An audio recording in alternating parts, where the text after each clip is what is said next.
democracy is a horrible form of government.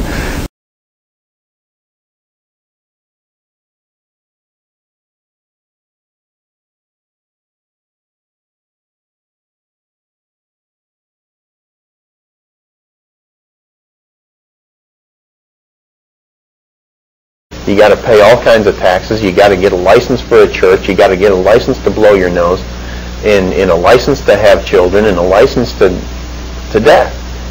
And the truth is, they can't make people have a license to have children, things like that. I hate to keep interrupting you here, but I want to understand this, okay?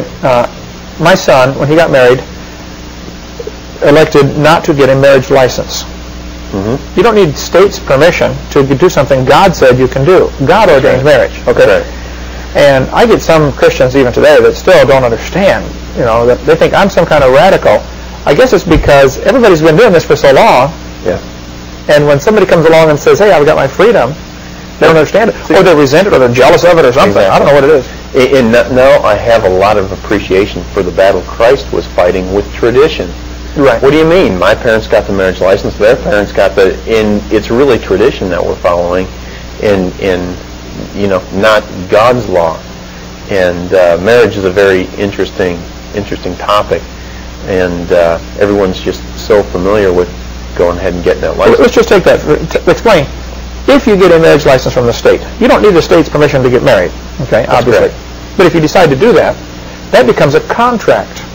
That's right. Now, contractual law is very different than constitutional law. That's right. The Constitution gives us as people the right to make all the contracts we want.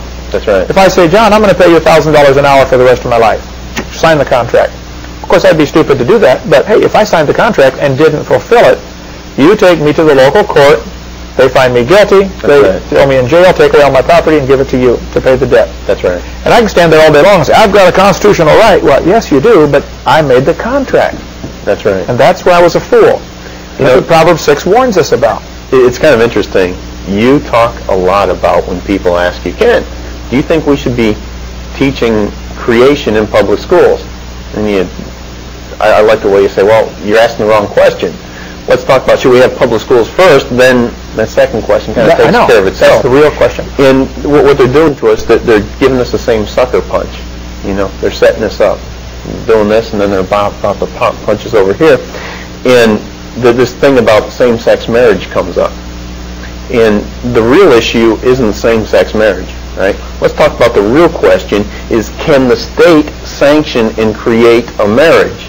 Any marriage? No. Same sex otherwise. Yeah. They can't. So once they've got the Christians to buy into this idea that it's the state that creates the marriage, that then, well, if they can create a marriage, now they can define the terms, whether it's male-male, female-female. Sure. And because we've already given them the right to make the decision.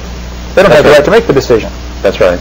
So and there's some other interesting things that happen. I know here in Florida there's language to this effect that says that the fruits of the marriage shall be deemed wards of the state. Okay? So if you produce children. You produce children, all right? Now, if they are wards of the state, and they say, don't spank the state's children, it's a simple matter of contract. Don't spank. Don't sit there and say, well, the Bible says that I have to. The matter is, what do you do with your children? And you gave them to the state, so you made a contract.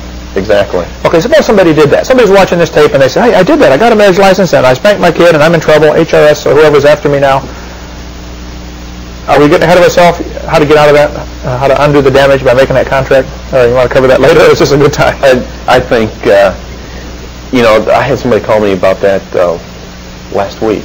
Okay. And their idea was, well, should we go and get a divorce now? Well, no, don't further validate the thing by getting a divorce, because what are you saying? You're sitting there saying, well, we recognize that we had one of these marriages. Now we're trying to go and seek further, remedy from somebody that created damage already? Right. I think the truth of the matter is was there ever a bona fide contract where all the terms and conditions were held on the table? And so I don't recommend doing things like trying to get a divorce and all this stuff.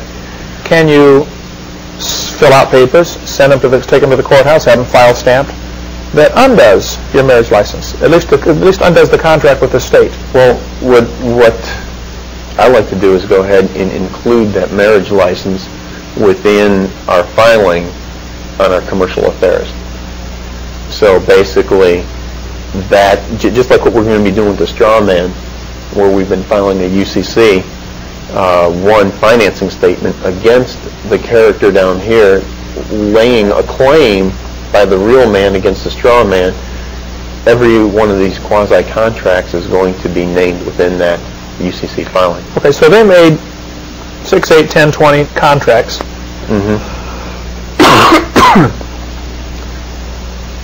Each of these contracts, marriage license, social security number, driver's license, whatever, you lay claim to those. Right. So then it doesn't matter.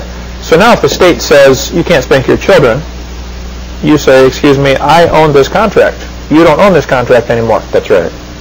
So that's really the proper way to get out of this, isn't it? It totally flips everything. Okay. And does that work? I mean, in reality? It has been working all over the country very well. And once the process is done right, it's been working very well. We've made all these contracts, marriage license, driver's license, etc. We just simply privatize them. They belong to me now. That's right. And so and the government says you have to renew this driver's license. Send us $50, please, or something. What do you do? If you wanted to, you could go down and renew that, or you could use a commercial process on that. And would take hours and hours to explain a commercial process? Yeah, it probably would. Okay. Get into it, and we'd talk another couple hours probably. Because basically when they created this straw man, they created an account, and you got hard to redeem yourself. That's right. To get out of that. It's easy. So, there's another factor, though, that I think some people miss. Because I'm not under the law here, I could drive 100 miles an hour, 200 miles an hour on the interstate if I wanted, as long as I don't hurt anybody, according to my Constitution. Right.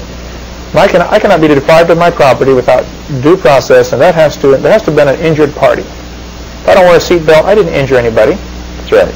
The state can require their person to wear a seatbelt because that belongs to them, and they're concerned about him.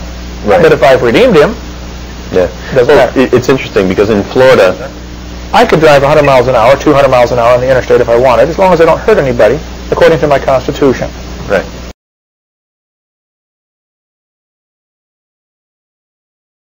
The reason a lot of churches don't want to get unincorporated is because if they get unincorporated, they feel they can no longer give out tax receipts for their members who give money, which goes back to what Jesus said, the love of money is the root of all evil. The fact of the matter is you can give out a tax receipt if you want. That's right.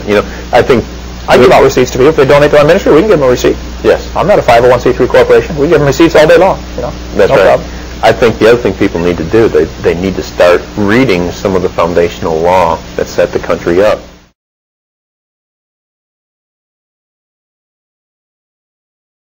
If you want. That's right.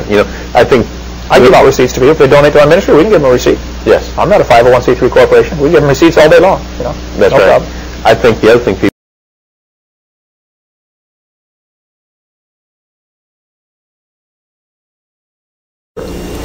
Some people get upset with me because I even mention all this IRS type stuff in my seminar. They say, you should talk just about creation. Well, it all ties together.